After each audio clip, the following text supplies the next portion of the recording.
Hey everybody, it's Sean from Retaliation Resale.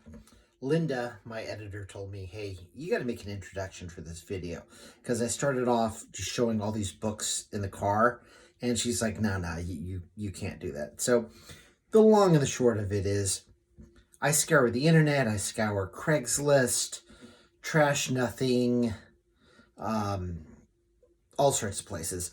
And I see notices of people giving away free books. And I responded to one, and I showed up, and they gave me books. And if you watch the rest of it, you'll see kind of what the deal is. But I'm also supposed to remind you that, hit the like, smash the subscribe button or smash the like button, whatever it is. But don't smash anything, just, lightly tap it. That's fine. And if you have any comments about what you would like to see in future videos, please leave those below. I've been told, yes, I need to turn the iPhone the other way so I don't get those little bars on the side of my picture. But, and right now I'm holding the phone, so I've got a selfie stick and a bunch of other stuff that's happening. So anyway, I hope you enjoy the video. I hope you get something out of it. And I'll see you next video.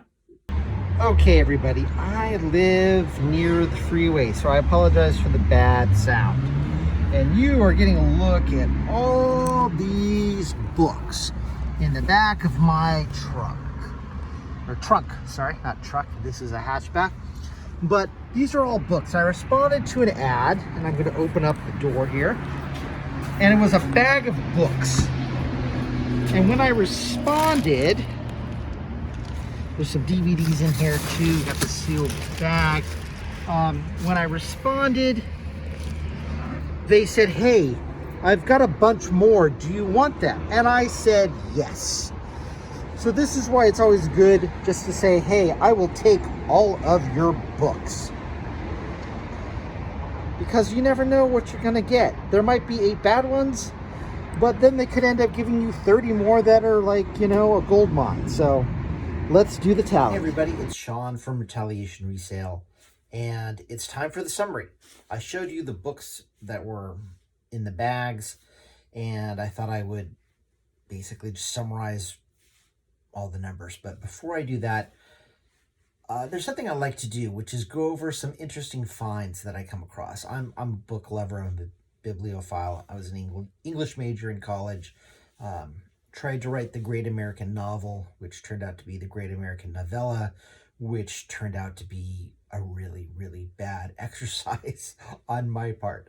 But I do appreciate literature, and I do appreciate good books. So that's in part why I'm doing what I do. So there's a couple of books that I came across in this last batch. And when I went to this house, I met, there were three women living there, and 2 of them were getting ready to move, and they just wanted to clean out house, basically. So I was supposed to get 1 bag of books, and then they said, hey, we have a lot more books. Do you want them? And I was like, yeah, I'll take all your books, sure. If you want to give them to me, I'll take them, of course, And they didn't ask what do you want them for, or what are you going to do with them. They were just happy that somebody wanted them. And then they're like, we have DVDs too. Do you want those too? And I was like, yeah, I'll take them. I'll take it all. Sure, why not? And they packed it in bags. I had, that duffel bag thing on wheels, and they helped bring them out to my car. They were really friendly. They had a pet cat who was pretty awesome. Wasn't a Siamese. I'm a Siamese fan. I'm very particular about cats, but really nice cat, mixed black and white, medium hair. And, they just kept giving me all these books. So what was supposed to be 1 bag of books turned out to be about, well, you saw in the car, all those bags, well over 100 books. And I thought I would share with you a couple of the books that they had. They definitely had some feminist and gay study literature. And, if you ever come across that, books on gay and lesbian studies, generally, really high returns. It's a very good niche market. Those books tend to do very well. I found resale value, erotica literature, um, any kind of thing in that genre tends to do really well. So if you come across it, it might not be your cup of tea, but it will definitely make you some money. So on that note, the first book is, yes, you're looking at the correct title. It's called Pussy Riot. And semi-historical book, so they would have you believe. Not judging, haven't read it yet, but on the back I'll read you the little commentary, which goes, on February 21st, 2012, 5 members of a Russian feminist punk collective, Pussy Riot, staged a performance in the Cathedral of Christ the Savior in Moscow. Dressed in brightly colored tights and balaclavas, they performed their punk prayer, asking the Virgin Mary to drive Russian President Vladimir Putin from power. After just 40 seconds, they were chased out by security. 3 members of the collective, I'm going to butcher these names, and I'm just going to go with the first names. Maria, Nadezhda, and Yekaterina, were later arrested and charged with felony hooliganism motivated by religious hatred. As their trial unfolded, these young women became global feminist icons, garnering the attention and support of activists and artists around the world. Here is the essential document of this galvanizing historical moment. It includes letters from prison, courtroom statements, poems, the infamous punk prayer, and tributes by Yoko Ono, Bianca Jagger, Karen Finley, and others. So, didn't know the story. Didn't know there was something called felony hooliganism motivated by religious hatred. Interesting. So this one caught my eye just from the title. And so I'll put the ISBN, the International Standard Book Number, down below in case you want to check it out. And this other one, I've been clean and sober for over 30 years. I am a gardener by trade. I work for the city. I work with a lot of other gardeners. This book would definitely appeal to them because I'd say probably 2/3 of the people I work with either smoke and or grow pot. But this is California, and it's not illegal to do that here. So, okay. And I'm not judging, but this book, it's sort of a mini coffee table book for potheads, if you will, because it is 99 ways to make a pipe. And yes, this is a Twinkie. Yeah, it's a hollowed out Twinkie. They've scooped the cream filling out and made it into a pipe. And I thought it was hilarious. There's some interesting pipes inside. There's some that are kind of like, whatever. But I thought this was interesting. 99 ways to make a pipe. So those are the books that I thought were interesting from the batch that I picked up. But as I said, I showed up to get one bag of books or one box of books, and they're like, hey, do you want to take all of these? As I mentioned before. And when people are giving you free books, just take them. Especially if they look like they could be good. When the price is free, basically you're exchanging your time for all of their books. So you get all of the books, so you don't have to pay for them. And you have to take the good with the bad. If somebody had already gone through and cherry-picked, then you could be selective and you can say, no, I don't want those. But if you're getting them for free and you're the only one that's had access, you take them all and then worry about what to do with the duds later. Especially when you're starting out, you want all the books. Hand out business cards. I'll probably do another video on that. But you want people to call you back. You want to be the go-to person. So you want to be known as, oh yeah, this guy, he'll come take all your books. Doesn't matter. Just box them up and he'll take them. So I took them all, and I'm glad I did. There were a lot of good books. So all total, as I mentioned, 115 books. There were 71 books that were bad, had no value whatsoever, nothing.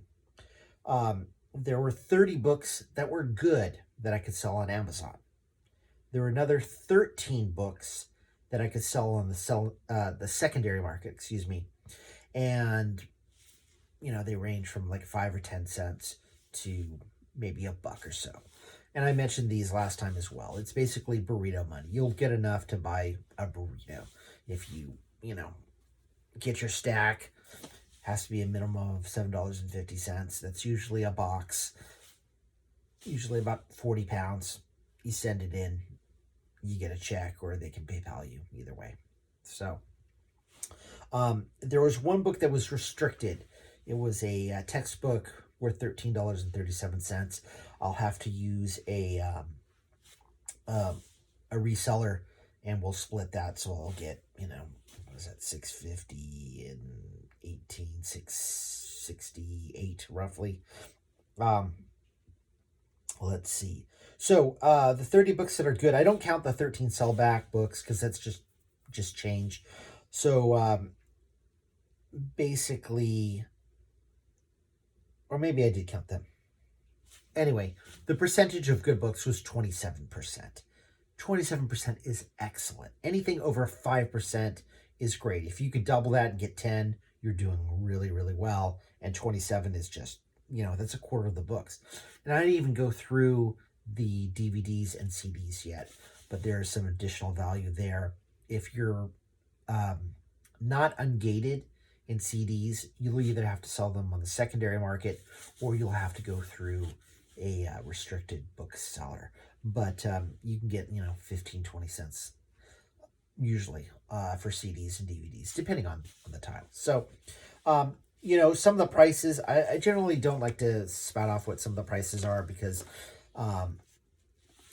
as I mentioned before, books of fiction usually going to make $2 to $5. If it's a textbook, you'll make more depending on how current the textbook is. But some of the prices I will read off, like $5.79 profit, $6.22, $6.21, $5.55. Now there are a couple that were like $26.38, $19.48, but those are misleading, and that's why I don't like to read prices, because what'll happen is you'll see that maybe the E-score might be something like 120. But there's 100 used books for like $5.99 plus shipping. And the $26.38 is the used buy box price. But a lot of times, a lot of people, you don't qualify for the used buy box price. And maybe the new price is $27.99. So, for just a few bucks more, people can get it new, and they can get it new with Prime shipping as opposed to buying it used. I'd pay $2 more if I'm paying that much for the newer book. Or if I wanted it used, I'd buy it for $5.99 plus the $3.99 shipping. I'm not going to, I'm going to pay 10 or 15 bucks more to get it used when I can get maybe a better version, better quality, like, very good for $5.99 plus shipping, as opposed to buying it, in good condition. So you have to be careful, and you have to look at the Keep a chart on Scout IQ, because it can be misleading. So a lot of times those numbers pop up and people be like, oh yeah, look, 2638, 1948, I can make this good money. Yeah, but it's not gonna sell because you've got 100 other books ahead of you that are $10 to $15 cheaper. So you have to be careful, and that's why I don't like to spout off prices. So maybe that's another video down the road. But this haul was a good one. And like I said, if people offer you books, take them. And I hope you learned something. And on that note, I'll see you next video.